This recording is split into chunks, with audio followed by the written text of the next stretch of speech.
I'd like to bring up Special Agent in charge of the ATF Field Division, Joshua Jackson, to address the details of their investigation and to explain the origin of the IEDs and the materials Jabbar used in them. S.A. Chief Jackson. Thank you. Good morning. As stated, my name is Joshua Jackson. I'm the special agent in charge for the New Orleans Field Division, and I want to share with the media some updates regarding the origin and cause of the fire at Vanderbilt Street address in New Orleans.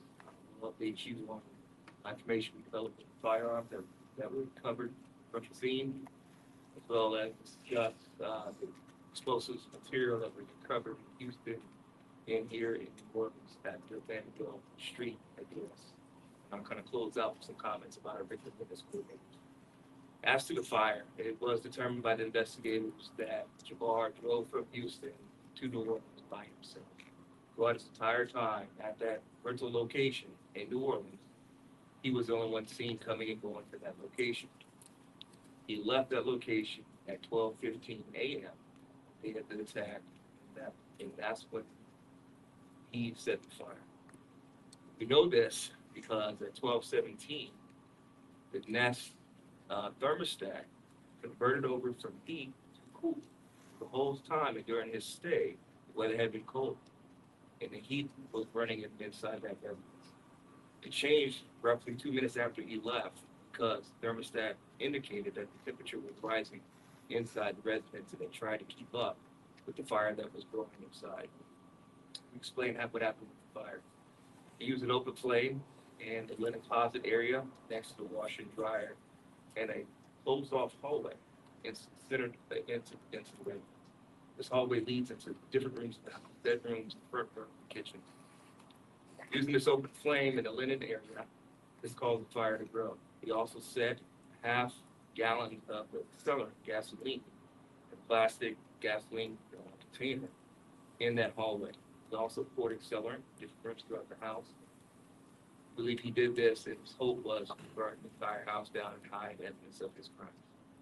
As the fire grew in this closed-off area, it eventually ran out of oxygen and fuel, and it smothered itself before it spread to the accelerants that were placed in the other rooms.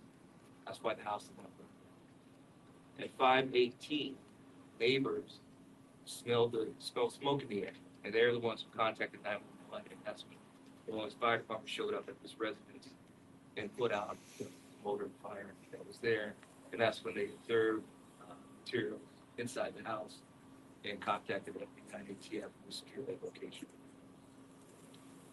As far as firearms that have been recovered in this investigation, semi-automatic pistol that was used by Jabbar, semi-automatic rifle. Pistol with a 9mm, the rifle was 8 caliber. Conducting ATF urgent traces, we determined we didn't make contact with the individual who completed a private sale of the rifle on November 19th, 2024 in Arlington, Texas. This individual, based on our investigation, does not know Jabbar. This is a chance encounter in having this private sale transaction in Texas. There's no way this individual knew that Jabbar was radicalized or had any sort of awareness that this attack was imminent. I also want to preface that private sale transactions like this in Texas are legal. Additional firearms that recovered from the scene, and I'm going to call them privately made silencers. I stated that we're calling that because our firearms ammunition technology division, they still need to make a determination on these points to ensure that they actually produce the sound of a fire to a degree that it can be technically classified as a silencer. For ease of public consumption, for you all to understand what was recovered.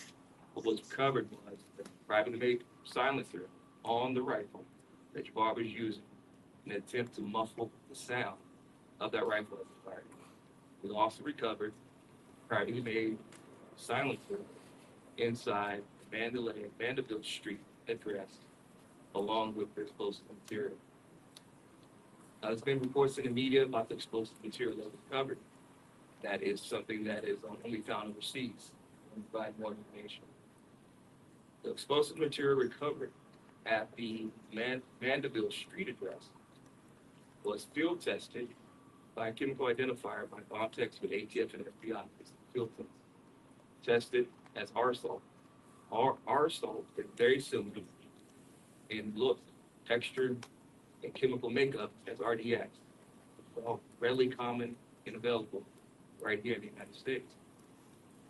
These same field tests were done in Houston at Jabbar's residence, and that tested as true RDX. The FBI lab will conduct additional tests of this material, which we believe will turn out to be commonly found explosives right here in the United States. Now, what is different about this device that is somewhat unique, and it goes more to the inexperience and of Jabbar. Our salt and RDX typically needs detonator to set it off. You don't have access to the detonator, so you can use an electric match in its place to try to set off explosive material. That is the only thing that's unique about the IEDs. The IEDs themselves have a design, function, something that our bomb techs, ATF and FBI have seen. It's not novel. What's different is he didn't use the correct device to set it off. And that is just indicative of his inexperience and lack of understanding how that material might be set off. Last comments are very important. I know that victim family, that is the focus. That's why we're doing this job. That's why we're spending hours and searching resources. ATF has victim witness coordinators that are working hand in hand with all the victim resource specialists. They're going to remain on the ground, engaged throughout services as we continue to engage, connect with victims and families. So our thoughts and prayers remain with them. Focus and their energy remain with them in the city of New Orleans. With that, we'll turn it back over to SAC.